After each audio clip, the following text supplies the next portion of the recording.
What would you do if the world you knew turned its back on you, leaving you with nothing but a key to a place no one had seen in 20 years? For 19-year-old Iris Calloway, banished from the only home she'd ever known, that question was no idle speculation.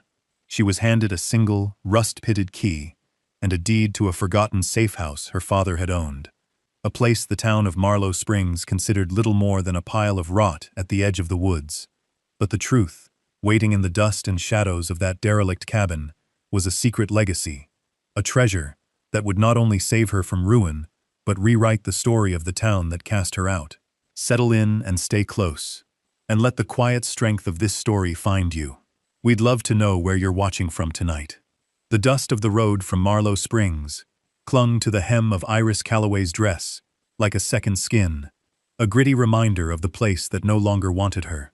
She walked with a steady, determined pace, her gaze fixed on the line where the tidy, fenced-in world of the town gave way to the tangled, sovereign woods. Behind her, the windows of Marlow Springs were like 100 accusing eyes, their glass glinting in the late afternoon sun. They had judged her for a crime she did not commit, for a quiet love they deemed unseemly, and the verdict was exile. Her mother had wept behind a lace handkerchief, while her stepfather, a man of rigid pews and even more rigid principles, had pronounced the sentence. She was a stain upon the family's good name, a whisper in the churchyard.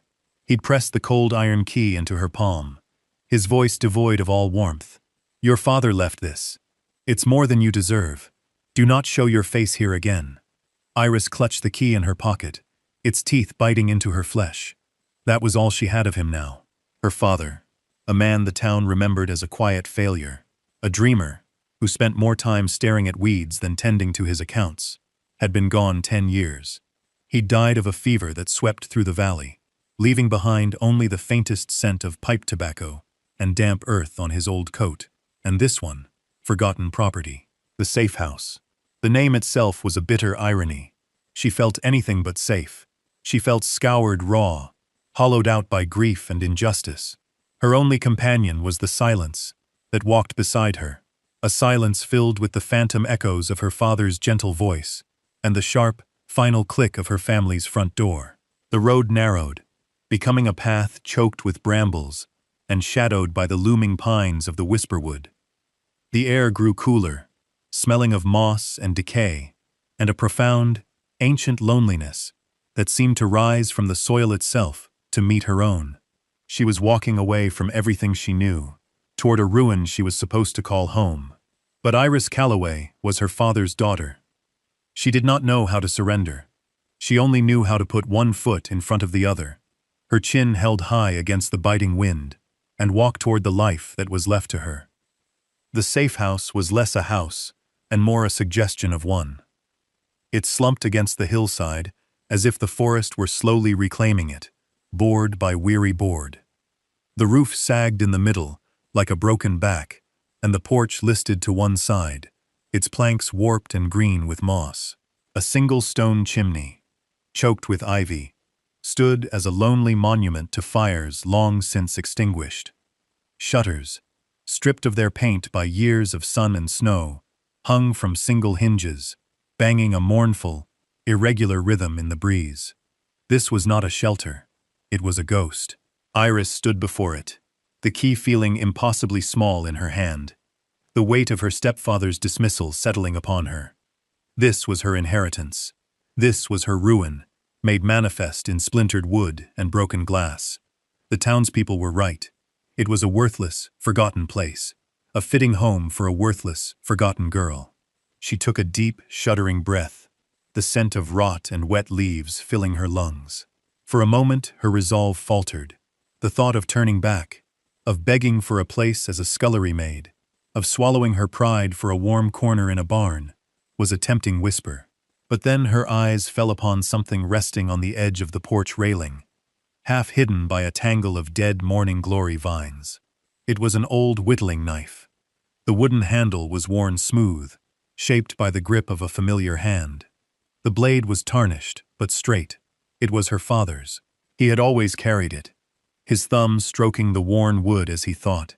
his hands always busy carving some small creature from a scrap of pine.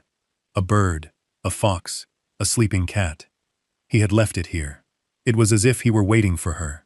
A current of strength, small but potent, moved through her. This place was not just an ending. It was a beginning. It was the last piece of him left on this earth, and she would not abandon it. She walked up the groaning steps, her boots sinking slightly into the soft wood, and slid the key into the lock. The mechanism resisted, screaming with rust, but with a final, desperate turn, the bolt scraped back. The door swung inward on a long, low groan, opening into a darkness that smelled of dust, mice, and the deep, unshakable sleep of time itself. She stepped across the threshold, leaving the world that had rejected her behind, and entered the quiet, waiting heart of her father's solitude.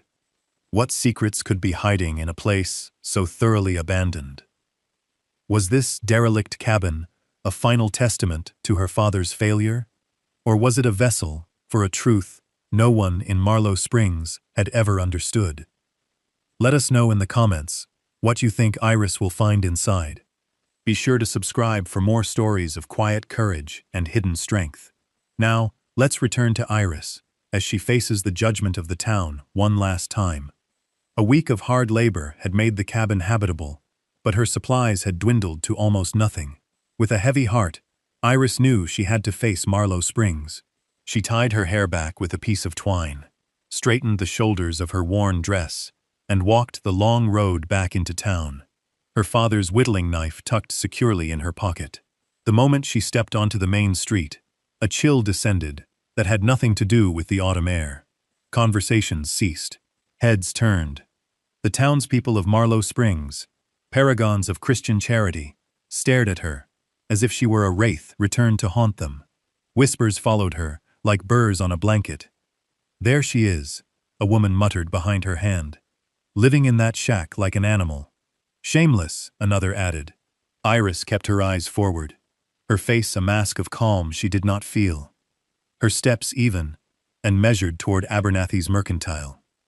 As she reached for the door, a voice, loud and contemptuous, stopped her. "Well, look what the woods dragged in, the fallen dove of Marlow Springs." It was Jedediah Finch, his face flushed with self-importance. He was the son of the town elder, a man who had once tried to court her with clumsy poetry and sweaty palms, and who now took her downfall as a personal victory. He blocked her path, a cruel smirk on his lips. "I hear you're living in that old Callaway ruin. Fitting. A broken girl for a broken house. Tell me, are the rats good company?" Iris said nothing. She simply looked at him, her silence a more powerful rebuke than any words she could have summoned. His smirk faltered for a second, before he puffed out his chest. "Don't come crawling back when winter freezes you out. You made your bed of sin, now lie in it." He spat on the ground near her feet and strode away, the whispers of the onlookers swelling in his wake. Iris pushed open the door to the mercantile, the bell announcing her arrival, with a cheerful jingle that felt like a lie. Mr. Abernathy, a kind man with sad eyes, who had been her father's only friend, simply nodded at her list. As he gathered her meager supplies, flour, salt, beans, kerosene, an old woman stepped out from the shadows near the back of the store. It was Maud, a woman who lived alone on the edge of the woods, and was regarded by the town as half-wild herself. Her face was a roadmap of wrinkles, her eyes as dark and knowing as the forest floor.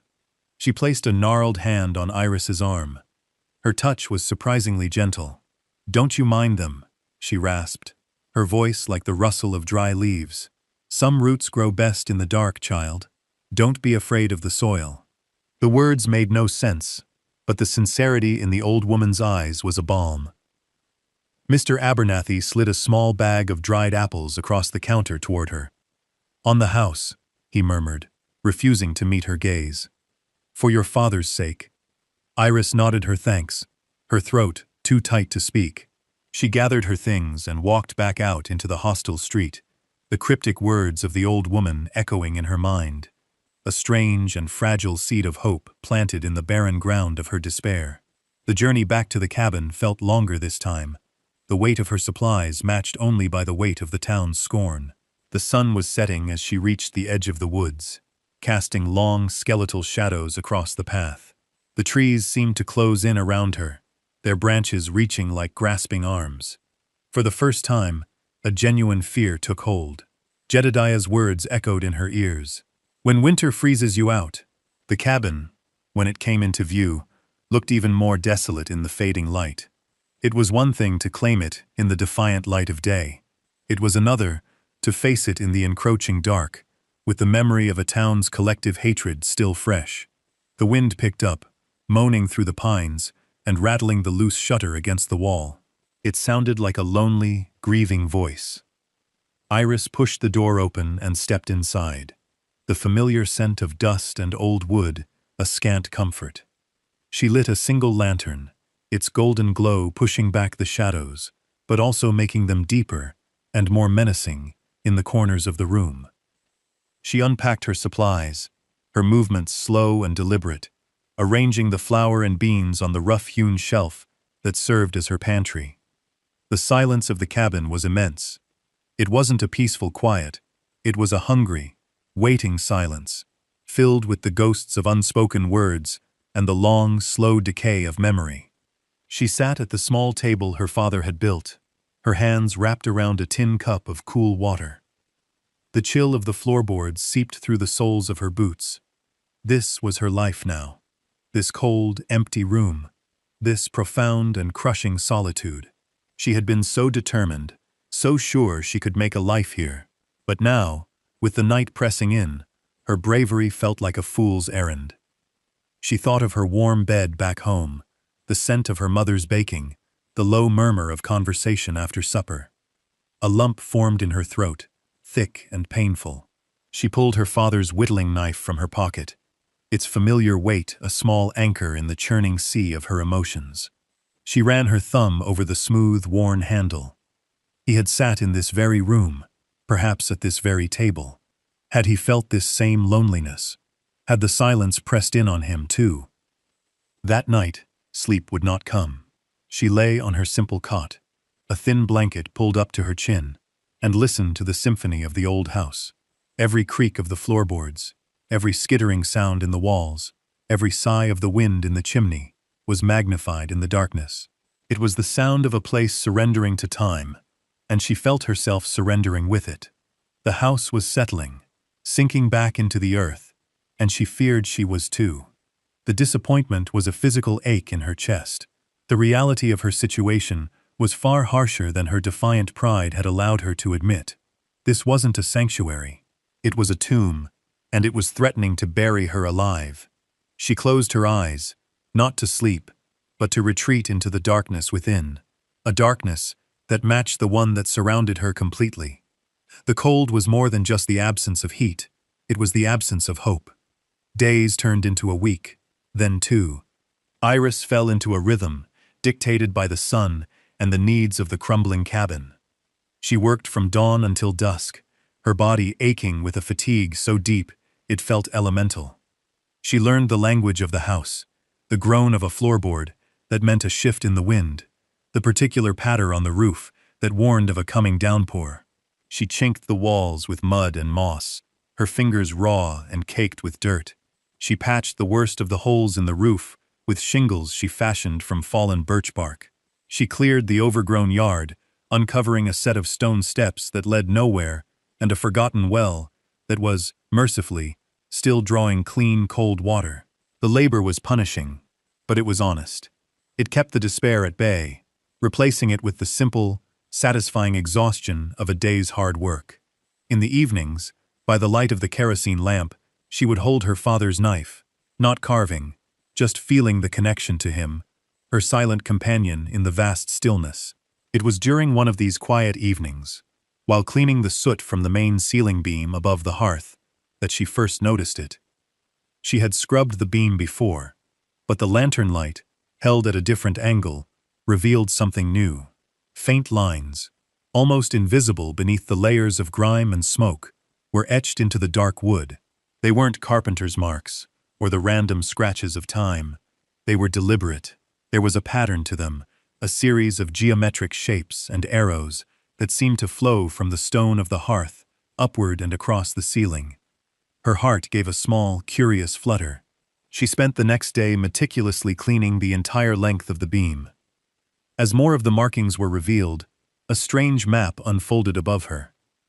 It wasn't a map of a river or a trail, but a diagram of the house itself, rendered in miniature. The hearth was clearly marked, as were the four walls of the cabin, but one set of lines pointed insistently to a specific spot in the ceiling. A spot where a faint, rectangular outline was just barely visible beneath the planking. The attic hatch. It was nailed shut with heavy, rusted spikes. Why would her father draw a map that pointed to a sealed attic? She ran her fingers over the strange, carved symbols. They felt ancient, full of a meaning she couldn't yet grasp. She didn't act on it immediately. She let the mystery settle, a quiet question mark, hanging in the air of the small cabin.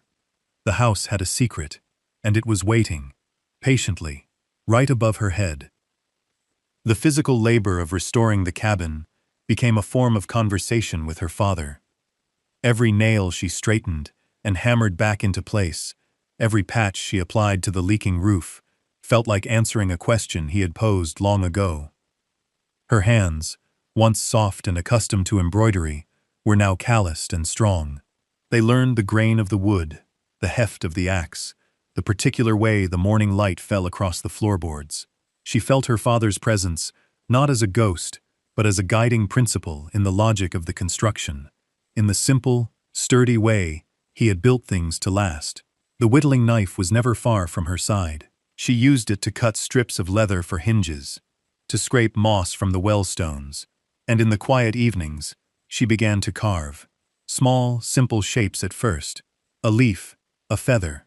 Then, she grew bolder, trying to replicate the animals her father had carved, her hands slowly learning the memory of his. The silence of the cabin was no longer menacing. It was companionable. It was a space to think. Her mind kept returning to the markings on the beam.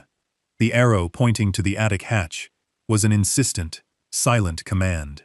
The town saw this place as a symbol of his failure, a ramshackle hut built by a man who couldn't cope with the real world. But the markings suggested something else. They suggested purpose, design, a hidden layer of intent. Jedediah Finch's mocking voice echoed in her memory. A broken girl for a broken house. She looked at her hands, strong and capable. She looked at the cabin, slowly coming back to life under her care. They were not broken.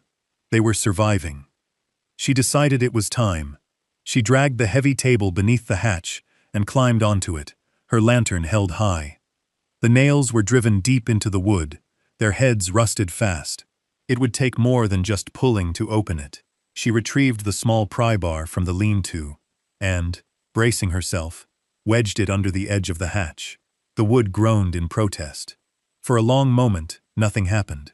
She put all of her weight into it, her muscles straining.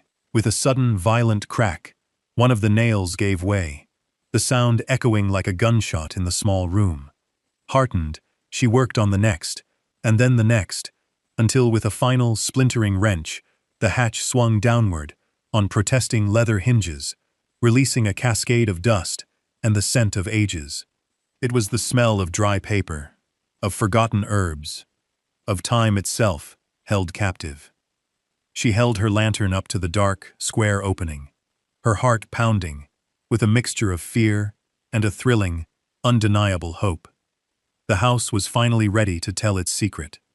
The air that billowed down from the attic was thick and still, carrying a scent she couldn't quite place, a complex perfume of dried lavender, old paper, rich soil, and something else, something wild and green. It was her father's smell, distilled by time. Taking a steadying breath, Iris pulled herself up into the small, cramped space. The roof sloped sharply, forcing her to her knees.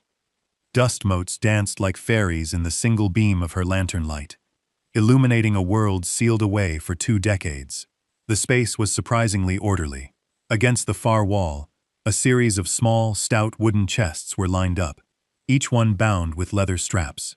There were bundles of dried herbs hanging from the rafters. their leaves brittle and fragrant. Stacked neatly beside the chests were dozens of leather-bound notebooks, their covers filmed with a fine layer of dust. This was not the forgotten attic of a failed man. This was a laboratory, a library, a vault. Her hands trembled slightly as she reached for the nearest chest. The leather straps were stiff, but they unbuckled with a soft crackle.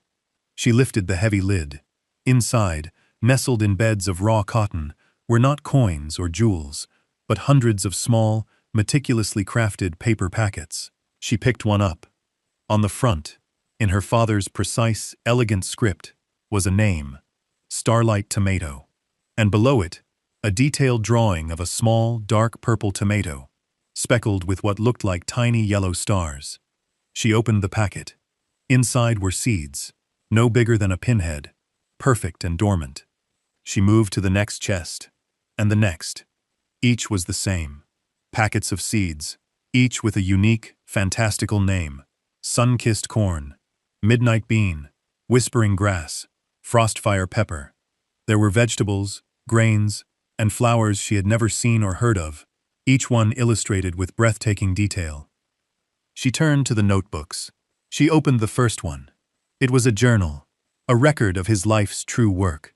Her father, Thomas Calloway, the man Marlowe Springs had dismissed as a shiftless dreamer, was a self-taught botanist, a visionary horticulturalist. The journals were filled with his observations on the native plants of the valley, his experiments with cross-pollination, his patient, decade-long effort to cultivate new species, plants that were not only beautiful and delicious, but also uniquely adapted to the region's harsh soil and unpredictable frosts. He had created strains that could resist blight, that needed less water, that could thrive where nothing else would grow. This was his safe house. It wasn't a place to hide from the world, but a place to protect his work, his legacy, his dream of a future where no one in the valley would ever go hungry. Tears streamed down Iris's face, tracing clean paths through the grime on her cheeks. They were not tears of sorrow, but of profound, aching pride. The treasure in the attic wasn't gold, it was life. It was a garden waiting to be born, a future for the very town that had scorned him, and he had left it all to her. That autumn, the sky turned a hard, unforgiving gray, and a cold descended that felt personal, a malice aimed directly at the valley. The first snow came not as a gentle dusting, but as a sudden, violent blizzard, a white curtain that dropped from the heavens and erased the world. The wind howled around the small cabin, a hungry animal trying to find a way in. Iris, who had spent the past weeks poring over her father's journals, was prepared as best she could be. She had reinforced the windows and laid in a good supply of firewood, but the storm was worse than anything she could have imagined. For 3 days, it raged without cease, piling drifts of snow against the door and windows, isolating her completely. On the 4th day, through a small patch she kept scraped clear on the window pane, she saw them, a man half frozen, stumbling through the deep snow, supporting a woman who was clearly in the last stages of pregnancy. Behind them, a small child struggled to keep up. Without a second thought, Iris threw her weight against the snow-blocked door, finally forcing it open enough to call out to them. They were travelers, their wagon having lost a wheel and been swallowed by the drifts a mile down the road. Their names were Samuel and Mary, their son David. They were chilled to the bone, their faces pale with exhaustion and fear. She brought them inside, settled them by the fire, and gave them the last of her stew. The cabin was small, but the warmth of the hearth made it a haven. The storm, however, did not relent. Her firewood supply, meant for one, was dwindling at an alarming rate. By the second night of their stay, the woodpile was nearly gone. Samuel, his face grim, looked at the sturdy furniture her father had built. "We'll have to start burning the chairs," he said, his voice heavy with apology. Iris looked at the chairs, the table, the bed frame. But then her eyes went to the attic chests, filled with her father's life's work. They were made of dry, seasoned pine. They would burn hot and long. A terrible choice presented itself. Save the people who had stumbled into her care, or save the legacy she had just discovered. She saw the fear in Mary's eyes as she clutched her belly, felt the shiver of the small boy huddled under a blanket. She thought of her father's dream, a future where no one went hungry. What was the point of saving the seeds if she let the people they were meant to feed perish on her doorstep? But to burn the notebooks, to destroy the culmination of his genius, felt like a second death. In the end, the choice was clear. She would not burn the seeds. She would not burn the journals. That was the heart of the legacy. The chests, however, were just vessels. That night, she and Samuel broke apart the first empty seed chest.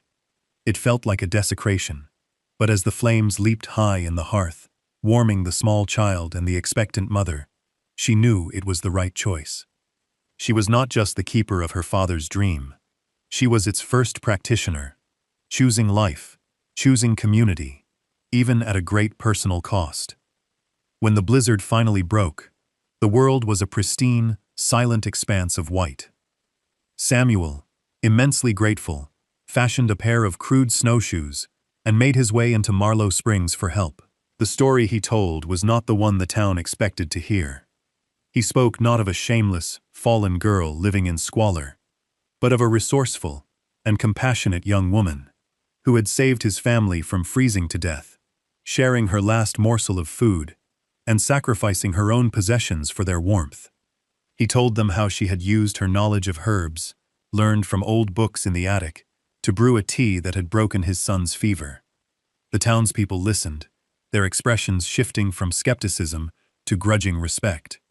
The narrative they had built around Iris Calloway began to crack. When spring finally came, melting the snow and revealing the wounded earth, the true miracle began.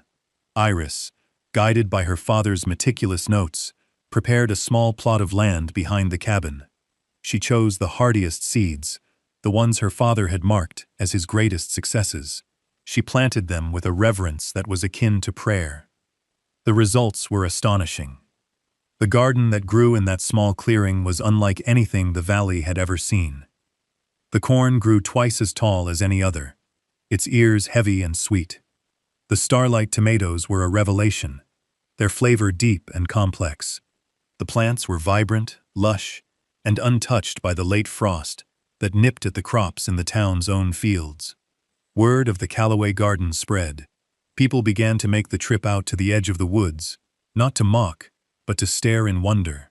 One day, a buggy arrived, carrying a well-dressed man from a university in the east. He was a professor of botany, a man who had briefly corresponded with Thomas Calloway years ago, and had been trying to track down his rumored work ever since. Iris showed him the notebooks and the seeds. The professor's eyes widened, his voice trembling with excitement, as he examined the detailed drawings and genetic notations.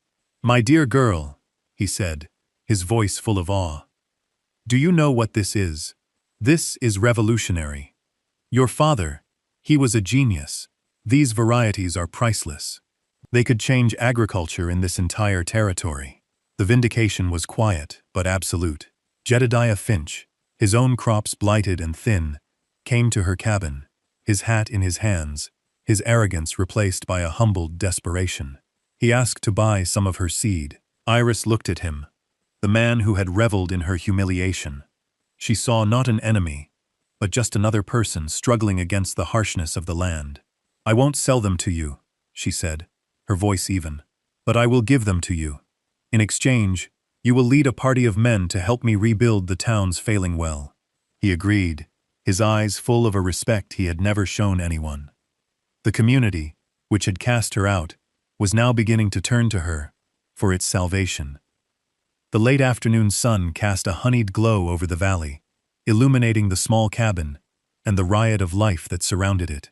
The garden had become a pilgrimage site, a place of learning and of hope. On this particular evening, the air was filled with the low hum of conversation and the laughter of children. The people of Marlow Springs were here, not as spectators, but as participants.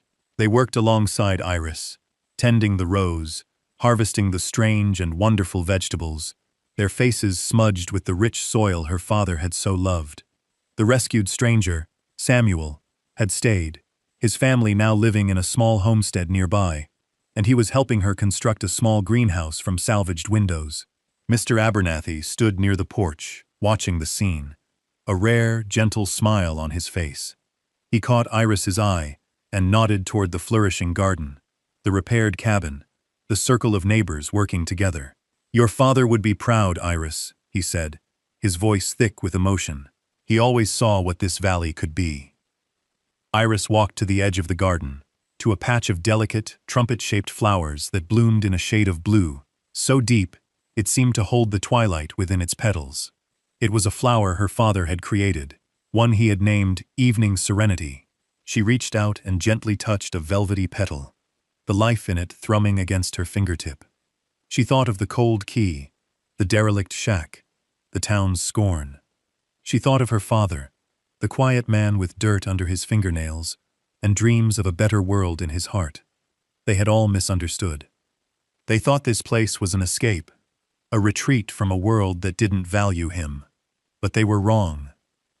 She looked out at the faces of her neighbors, their hands full of the bounty her father had imagined, and the quiet truth of his life settled over her with the warmth of the setting sun.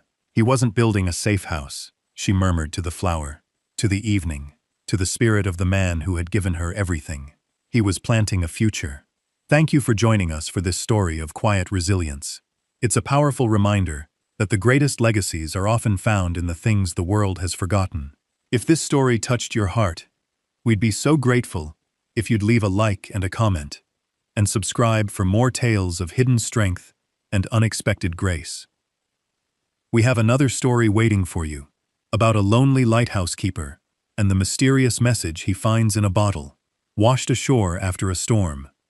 We'll see you then.